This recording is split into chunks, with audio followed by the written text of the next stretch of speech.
जिसमें पेट्रोल मोदी है तो मुमकिन है 100 रुपये लीटर पेट्रोल, मोदी है तो मुमकिन है क्या नाम है गैस 900 रुपये, मोदी है तो मुमकिन है देश में अल्पसंख्यक को लड़ाना, हिंदू मुस्लिम करना, मोदी है तो मुमकिन है, उनके भक्त बोलते हैं मोदी है तो मुमकिन है, तो मोदी है तो मुमकिन है देश में आग लगाने का काम करते हैं, मोदी है तो मुमकिन है। ये चीज़ होने राष्ट्रीय जनता दल नहीं देगा।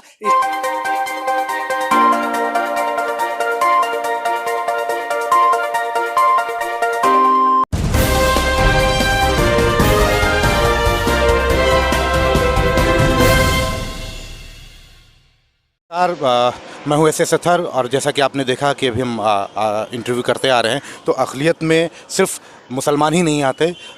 लोग समझते हैं अक़लियत का मतलब, क्योंकि उर्दू वर्ड है, अल्पसंख्यक का मतलब जो है अक़लियत होता है। और अल्पसंख्यक में सिख भी आते हैं, ईसाई भी आते हैं, जैन भी आते हैं, पारसी भी आते हैं, और भी बहुत तरह के हमारे जो है कम्युनिटी में है भारत में। तो हम इनसे जानना चाहेंगे कि आज अक़लियत की आरजेडी की, आप आरजेडी के नेता हैं और आपका बहुत बहुत स्वागत है न्यूज़ फोर्स में, क्या आप मैसेज देना चाहेंगे आज के दिन?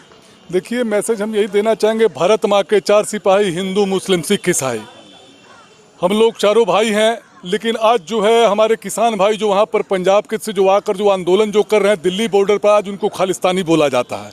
और कोई मुसलमान भाई अगर आंदोलन करते हैं तो उनको पाकिस्तानी बोला जाता है।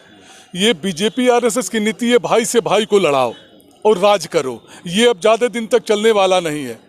देखिए, बिहार में हमारी जनसंख्या बहुत कम है। हमारे 10वें गुरु साहिब श्री गुरु गोविंद सिंह जी महाराज जी का ये जन्म स्थान है पटना साहिब, जहाँ हम लोग खड़े हैं। आप कहीं भी जाते हैं, कहते हैं अगर मैं पटना साहिब से आया हूँ, तो सिख समाज का लोग आपको पलकों पर बैठाने का काम करता है, कहेगा हमारे गुरु महाराज की अपन नगरी से आए हैं। देखिए, सम्मान सबको मिलना चाहिए, हमें भी सम्मान से हक से जीने का अधिकार है। आज हम अपने हक की वहाँ मांग कर रहे हैं, हमारी ज़मीनों को ज़बरदस्ती वहाँ पर लिया जा रहा है। वो किसान आज 100 दिन से वहाँ पर आंदोलन पर बैठे हैं, तो इनको कहता है इनको पाकिस्तान, मैंने इनको खालिस्तानी लोग हैं। अब बताइए, क्या हक मांगना, सत्य बोलना क्या बगावत है? अगर हक मांगना अगर बगावत है तो हम सबसे बड़े बागी हम हैं। अपने अधिकार के लिए हमें लड़ना है। देखिए, बीजेपी आरएसएस की नीति रही है भाई से भाई को लड़ाना। ये राष्ट्रीय जनता दल, माननीय लालू प्रसाद जी हमारे नेता, बिहार झारखंड जब एक में था तो डाल्टनगंज से हमारे इंदर सिंह नामधारी जो थे, वो एक बिहार सरकार में मंत्री हुआ करते थे और माननीय लालू जी ने उनको कैबिनेट मंत्री बनाने का काम किया। लगभग जहां तक मुझे स्मरण है 2000 ईस्वी में बिहार झारखंड का बंटवारा हो गया। तो बिहार झारखंड बंटवारा होने के साथ साथ हमारा कोई प्रतिनिधित्व करने वाला विधानसभा में नहीं वह बचा। हम सारी पार्टियों से मुझे शिकायत है, हम सबका झंडा ढोते हैं, जो जिस दल में उस दल का झंडा ढोता है, लेकिन जब चुनाव में जब टिकट देने की बात आती है तो हमें कोई पार्टी हमें टिकट नहीं देती। हमारी पॉपुलेशन कम है, इस चीज़ को मैं स्वीकार करता हूं, तो हमें एमएलसी वगैरह हमें बनाना चाहिए। ईसाई लोग को बनाया था, मुसलमान भाई तो कितने लोग विधायक हो जाते हैं, लेकिन सिख जो है इसमें ठगा हुआ महसूस करते हैं। अगर भाई सिखों के साथ अन्याय क्यों होता है, वो होता है बिहार में? क्या बिहार में सिख होना अपराध है? वह सिखों को भी सत्ता में भागीदारी मिलनी चाहिए। मैं इस मांग को मैंने पहले भी उठाया और आज भी मैं इस मांग को उठा रहा हूं कि बिहार में सिखों को तो इसमें हिस्सेदारी से मिलनी चाहिए। ठीक है, हमारे कहीं से हमारी पॉपुलेशन कम है तो हमें एमएलसी वगैरह बनाना चाहिए। लालू जी ने अपने रीजन में इंदर सिंह नामधारी को बनाया, तो उसके बाद आज तक हमारा कोई भी 20 साल हो गए, 21 साल, आज तक मेरा कोई सदस्य विधानसभा नहीं पहुंचा। देखिए, मैं आपकी बात को अगर मैं इनका एक दर्द है और ये पूरी सिख कम्युनिटी का दर्द है, अक़लियत के सारे अक़लियतों का ये दर्द है जो ये बयान कर रहे हैं। और दूसरी चीज़, सबसे बड़ी चीज़ है कि जब वोट देने का अधिकार आया था, ये जर्मनी से आया था आपको बताऊँ तो, और वोट देने का जो पूर्वाग्रह से ग्रसित ना हो डेमोक्रेसी, वोट देने का अधिकार का मतलब ये है कि अगर ये हमारे भाई हैं तो मैं वोट देने के वक्त में ये ना सोचूं कि ये हमारे भाई हैं, इन्होंने काम क्या किया है, काम कितना अच्छा करेंगे, ये कितने एलिजिबल हैं समाज के लिए, ये इंपॉर्टेंट होता है। जी, आपसे ये जानना चाहूँगा कि आप लोग अभी अक़लियत के मामले में क्या क्या आपकी मांग है जो सारी जनता देखें, जो है आपकी कम्युनिटी से भी और सारे मीडिया के भी लोग भी देखें और नेता भी देखें, सभी पार्टियों के सारे सियासी घराने सुने कि इनका दर्द क्या है, क्यों आगे भी क्या क्या डिमांड है यहाँ पे आपकी? देखिए, डिमांड है, हम लोग चाहते हैं कि हमें भी सत्ता में भागीदारी मिले। जो पार्टियां जो टिकट देती है हमें भी टिकट दीजिए। अब सरदार भगत सिंह ने फांसी के फंदे को चूमते हुए चढ़ गए फांसी पर, क्या देश आज़ादी में मेरा योगदान नहीं रहा? आज मुसलमान भाइयों को जो पाकिस्तानी कहा जाता है, हमें खालिस्तानी कहा जाता है, वो कौन थे? अब्दुल हमीद थे ना, जिन्होंने अमेरिका का पेटेंट तोड़ा था, क्या वो हिंदुस्तानी नहीं थे? वो भी हिंदुस्तानी थे। इस देश के लिए वो किसके खिलाफ लड़े थे? पाकिस्तान के खिलाफ लड़े थे। जलियांवाला बाग का जो कांड हुआ, हम लोग सिख कम्युनिटी से आते हैं, तो उन्होंने उधम सिंह ने कहा जनरल डायर अपने घर में कुत्ता भी शेर होता है, मैं आपके घर में घुस कर मारूंगा, और उसने इंग्लैंड में जाकर उसका मर्डर किया, जो जनरल डायर को मारा था। तो हमें क्यों छलने का काम किया जाता है सारी पार्टियों के द्वारा। मैं चाहता हूं कि जैसे जी, मैं आप नेता हैं, क्या एक रोड मैप आप लोग, क्योंकि आप काफ़ी, मैं आपको मीडिया में भी देखता रहता हूं और हमारे चैनल ने भी आपको काफ़ी, हमारे संवाददाता ने, हमारे लोगों ने काफ़ी आपको कवर किया पहले भी। आप ये चीज़ बताइए मुझे कि क्या आप लोग का रोड मैप क्या होना चाहिए, कि देखिए नारा या हमको हिस्सेदारी, उसके लिए कुछ आप लोग एक फार्मूला क्यों नहीं तैयार करते? फार्मूला हम लोग तैयार किया, एक बार मिला, हमने लोग बोला भी था, सरकार को भी लिखा भी था कि सिखों को मिले सत्ता में भागीदारी, लेकिन सरकारें जो है नहीं सुन रही। आज देखिए 100 दिन से वहाँ आंदोलन हो रहा है, वहाँ बॉर्डर पर, दिल्ली बॉर्डर पर, आज कितना सरकार ने उसका ये सिर्फ केंद्र सरकार तक सीमित मत रखिए इस बात को, ये क्षेत्रीय लेवल पे भी ये चीजें हैं। क्षेत्रीय लेवल पर तो भाई हम लोग मीडिया के माध्यम से हम लोग मांग करते हैं। हम लोगों ने एक बार धरना भी दिया था, यहाँ पर प्रोग्राम भी किया था रविंद्र भवन में, लेकिन सरकार इस पर नहीं सुनती। हमारा काम है सिर्फ अर्जी लगाना, अब तो मर्जी तो सरकार की है। नहीं, आप लोग राजनेता हैं तो क्यों नहीं आप एक अपने समाज के लिए एक अपना रोड मैप बनाते हैं, उनको एकजुट करते हैं, कि बाबा साहब ने बोला था कि एक आप यूनाइट हों और फिर संघर्ष करें। देखिए हमारी सत्ता यहाँ बहुत, मैंने पॉपुलेशन हमारी बहुत यहाँ कम है, उसमें भी जो है व्यवसायिक वर्ग के लोग हैं, वो थोड़ा राजनीति से अलग भी रहते हैं।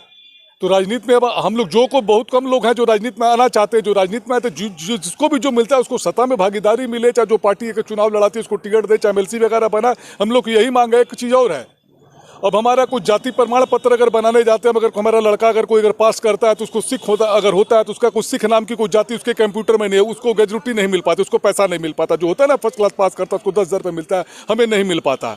ये सब भी हम लोगों ने मांग किया था, लेकिन सरकार इस पर गूंगी और बहरी है, सुनने का काम नहीं करती है।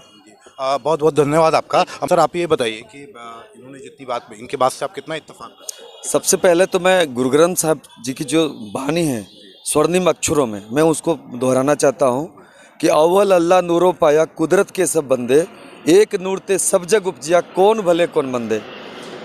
उन्होंने एक संदेश दिया है कि मानस की जात सब एक ही पहचान, वो एक पिता एक से की मुबारक। लेकिन आज जो 2014 के जो बाद जो सरकार बनी है, वो सरकार आदरणीय नरेंद्र मोदी जी की सरकार, हमारे प्रधानमंत्री हैं, सम्मानित हैं, लेकिन 2014 के बाद जो उन्होंने देश में नफरत की बीज जो बोई है, वो नफरत की। सर मैं माफ़ी चाहता हूँ, लेकिन 84 में भी ऐसा हो चुका है। 84 में भी आपके साथ में हुआ था, आप फिर 14 तक ही क्यों जोड़ते हैं? हाँ, तो 84 में जो भी हुआ उसकी भी मैं निंदा करता हूँ। उसमें मरहम लगाने का काम किया, उसमें डॉक्टर मनमोहन सिंह को देश के प्रधानमंत्री देने का काम किया, गृह मंत्री बनाने का काम किया, राष्ट्रपति बनाने का काम किया, सेना अध्यक्ष बनाने का काम किया।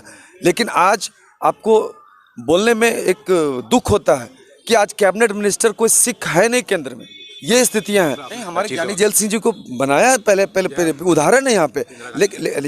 लेकिन अभी आप देख लीजिए, हम लोग बिहार में आते हैं, बिहार सूबे में, और आपको जान के खुशी होगी कि कटिहार जिले में सिख कौम के 5 गांव हैं। वहाँ पे हम चूँकि अपने लक्ष्मीपुर मेरा गांव पड़ता है, वहाँ के मुखिया रह चुके हैं, पंचायत समिति के सदस्य रहे हैं, फिर उप प्रमुख रहे हैं बरारी प्रखंड के, और हम लोग लड़ाई लड़ते हैं। और आदरणीय लालू जी ने हम लोग को एक प्यार दिया है, सम्मान दिया है। लेकिन जो अभी तत्कालीन सरकार है, आप देख लीजिए, किसान, हम लोग रजिस्टर्ड किसान हैं, बिहार सरकार द्वारा निबंधित कृषक हैं। हम लोग केले की खेती करते थे। आज देखिए पनामा बिल्ट का रोग, वहाँ पे काढ़ावाला में केले की खेती एक हब होता था, वहाँ कोई सुधी लेने वाला नहीं है। आप देखिए यूरिया का दाम, डीएपी का दाम, बीज का दाम, मैंने आज बात उठाया है कि पायनियर बीज हम मक्का उपजाते हैं 33-55, वहाँ पे मतलब ब्लैक मार्केटिंग होती है 3,000-3,500 रुपये हम लोग पैकेट लेते हैं 4.5 kg का, उसके बाद लगाते हैं। लेकिन खरीदने वाला आज जो है 3 जो काला कानून है उसको वापस नहीं लिया जा रहा है। हम लोग बिचौलिया आते हैं उसको खरीदते हैं, लेकिन सुधी हम लोग की कभी नहीं ली जाती है। क्या फ्यूचर देख रहे हैं आप किसान आंदोलन का? क्योंकि जिस तरह से चल रहा है, तो अगर वो बात नहीं मानी जाती है, अभी तक तो मानी नहीं गई है, अभी तो वार्तालाप भी टूट गई है, तो क्या आप देख पा रहे हैं? हम मरते दम तक लड़ेंगे। और हम धन्यवाद देना चाहते हैं हमारे नेता तेजस्वी जी ने भी, और जो भी हैं धर्मनिरपेक्ष ताकत, हम लोग सबको समर्थन दे रहे हैं, उनका शुक्रगुजार हैं। नहीं मानेंगे तो हम लोग जान दे देंगे, लेकिन तीनों कानून, जो काला कानून को उसको वापस लेने की अंतिम लड़ाई भी लड़ेंगे, मरते दम तक लड़ेंगे।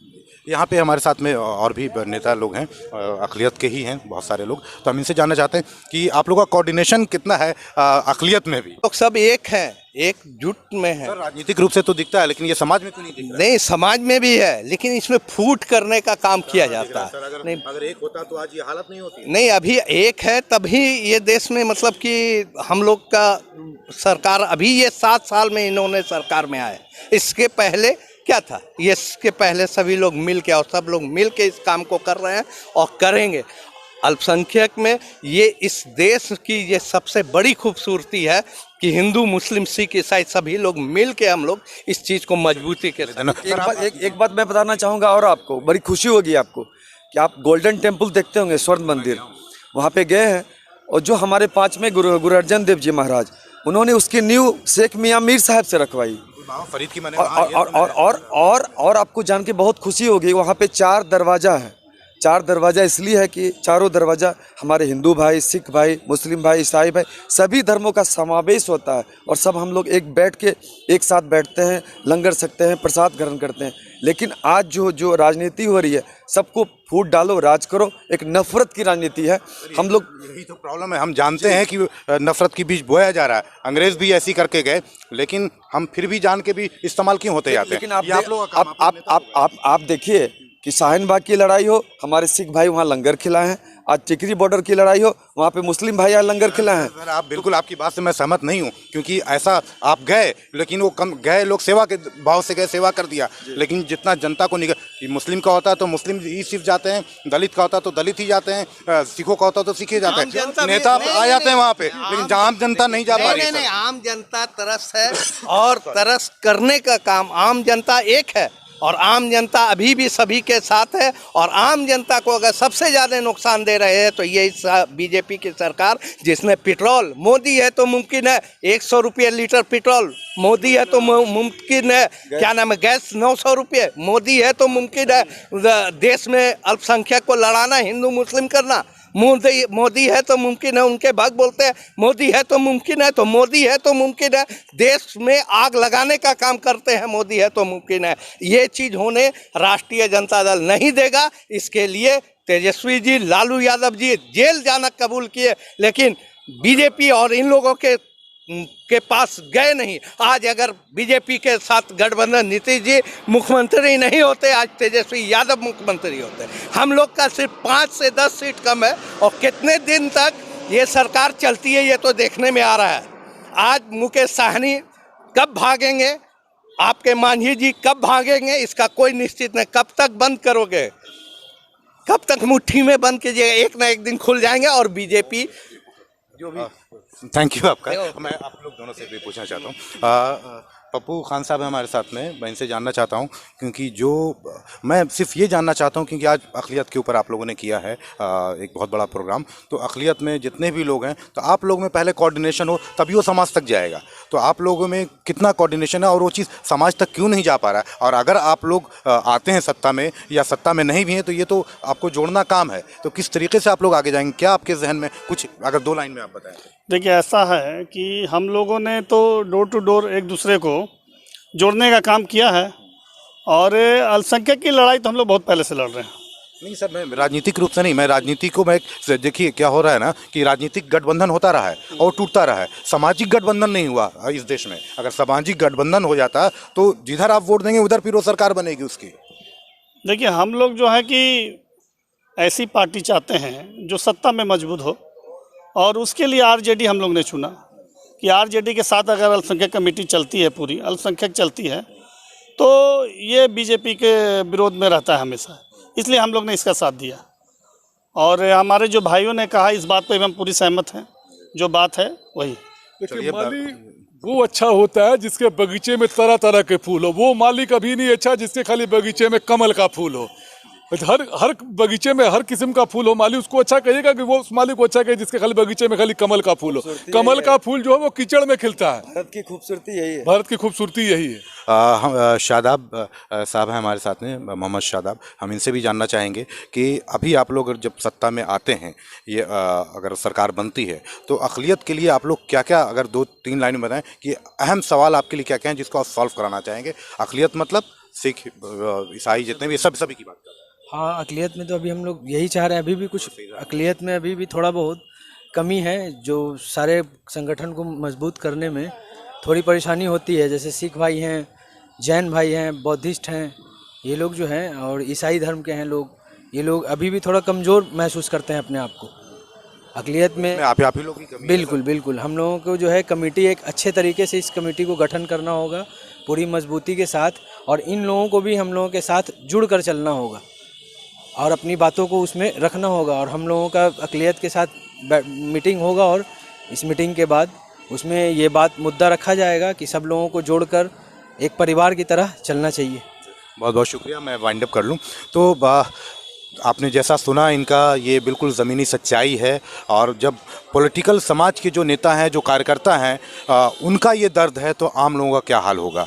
तो इससे आप समझ सकते हैं, क्योंकि देश सभी लोगों के जुड़ने से बनता है। और जुड़ा आज़ादी की लड़ाई हमारे लिए सबसे बड़ा एक उदाहरण है, पूरी दुनिया के लिए उदाहरण है कि हम सब मिल करके लड़े। और आज अगर हम सब एक हो जाएं तो पूरी दुनिया की कोई ताकत नहीं भारत को नंबर 1 बनाने से रोक सकती है। तो यही एक मंत्र है कि हम सब एक हो जाएं, हिंदू, मुस्लिम, सिख, ईसाई, सब आपस में जैसे प्रेम मोहब्बत से आज़ादी के वक्त में थे वैसे ही आज भी रहें। तो शायद किसी भी राजनीतिक पार्टियों की रोटी नहीं सेकी जा सकती और कोई सेक भी नहीं सकता। तो बहुत बहुत शुक्रिया, धन्यवाद। एस एस सत्तर, न्यूज़ फोर्स, RJD मुख्यालय, पटना।